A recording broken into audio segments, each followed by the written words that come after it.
2020 మార్చి 1న Luxembourg ప్రభుత్వం తీసుకున్న ఒక చారిత్రాత్మక నిర్ణయం. అదే దేశంలో ఉన్న అన్ని పబ్లిక్ ట్రాన్స్పోర్ట్లు పూర్తిగా ఉచితం చేయాలని. కానీ ఇది ఇప్పటికీ నడుస్తోందా? నమస్తే ఇండియా, నేను మీ వెంకీ. అందరూ ఎలా ఉన్నారు? ఈ రోజు మనం ఈ వీడియోలో లక్సెంబర్గ్ లో ఎన్ని పబ్లిక్ ట్రాన్స్పోర్ట్లు ఉన్నాయి, వాటిని ఎలా వాడాలి, ఈ public transport rules and regulations పూర్తిగా తెలుసుకుందాం. చిన్న వీడియో చివరి వరకు చూడండి. అలాగే ఈ వీడియో నచ్చితే లైక్ చేయండి. వరల్డ్స్ యూనిక్ వీడియోస్ కోసం ప్లీజ్ నా ఛానల్ ని సబ్స్క్రైబ్ చేసుకోవడం మాత్రం మర్చిపోకండి. లక్సెంబర్గ్ ముఖ్యంగా 3 రకాల పబ్లిక్ ట్రాన్స్పోర్ట్లు అవైలబుల్ లో ఉంటాయి: బస్సులు, ట్రామ్స్, అలాగే ట్రైన్లు. ముందుగా బస్సుల విషయానికి వస్తే లక్సెంబర్గ్ మొత్తం అన్ని ఏరియాస్ కి ఈ బస్సెస్ అయితే మనకు అవైలబుల్ లో ఉన్నాయి. ప్రభుత్వం తీసుకున్న నిర్ణయం ప్రకారం ఇప్పటికీ అంటే 2025 అక్టోబర్ కి కూడా ఈ బస్సులు ఫ్రీగా నడిపిస్తున్నారు. కేవలం లక్సెంబర్గ్ ప్రజల కోసం మాత్రమే కాదు, ప్రపంచంలో నలుమూల నుంచి వచ్చే ప్రతి ఒక్కరికి ఈ బస్సు ఫ్రీగానే మనం తిరగచ్చు.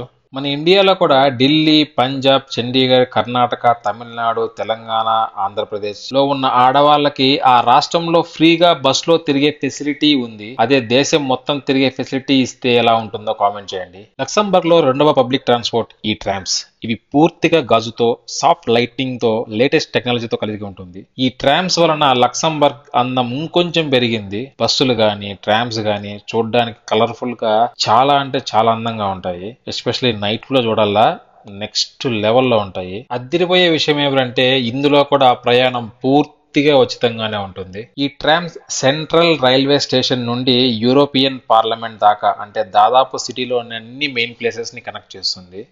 ప్రస్తుతం సిటీలో మాత్రమే తిరిగే ఈ ట్రామ్స్ ని ఫ్యూచర్ లో ఎయిర్పోర్ట్ వరకు విస్తరించే పనిలో ఇక్కడ ప్రభుత్వం అయితే పనిచేస్తుంది. దీని వలన సిటీలో పొల్యూషన్ గానీ, ట్రాఫిక్ గానీ చాలా వరకు తగ్గింది.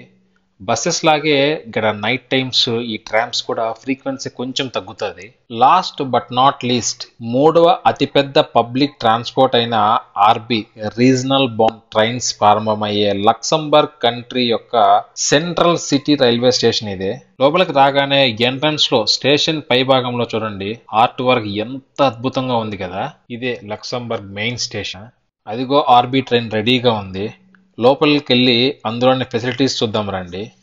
ఈ ట్రైన్ ఇక్కడి నుండి చిన్న చిన్న పట్టణాలను, గ్రామాలను ప్రధాన నగరాలతో కలుపుతుంది. ఇందులో ప్రయాణం 100% ఉచితము. ఇది స్టూడెంట్స్కి, ఉద్యోగస్తులకి చాలా అంటే చాలా ఉపయోగపడుతుంది. ఎందుకంటే సిటీ కాస్ట్ ఆఫ్ లివింగ్ కొంచెం ఎక్కువగా ఉంటుంది. స్టూడెంట్స్ కానీ, ఉద్యోగస్తులు కానీ సిటీలో కాకుండా పల్లెటూర్లలో కానీ, చిన్న చిన్న గ్రామాల్లో కానీ నివసిస్తుంటారు. వాళ్ళు సిటీకి వచ్చిపోవడానికి ఇది చాలా ఉపయోగపడుతుంది. ఇక్కడ ప్రభుత్వం పన్నుల ద్వారా ప్రజల నుండి తీసుకున్న డబ్బులతో ఈ ఉచిత రవాణా వ్యవస్థ నడిపిస్తుంది. అంతేకాకుండా ఇక్కడ ప్రజలు తక్కువ ఉండటం, కంట్రీ చిన్నది కావటం కూడా ఈ ఉచిత రవాణా వ్యవస్థకి కారణాలే. ఏది ఏమైనప్పటికీ లక్సెంబర్గ్ కంట్రీ వరల్డ్ లోనే మొట్టమొదటి ఫ్రీ ట్రాన్స్పోర్ట్ వ్యవస్థని కలిగి ఉన్న దేశం. ఈ వీడియో నచ్చినట్లయితే లైక్ చేయండి. వరల్డ్స్ యూనిక్ వీడియోస్ కోసం ప్లీజ్ నా ఛానల్ ని సబ్స్క్రైబ్ చేసుకోండి.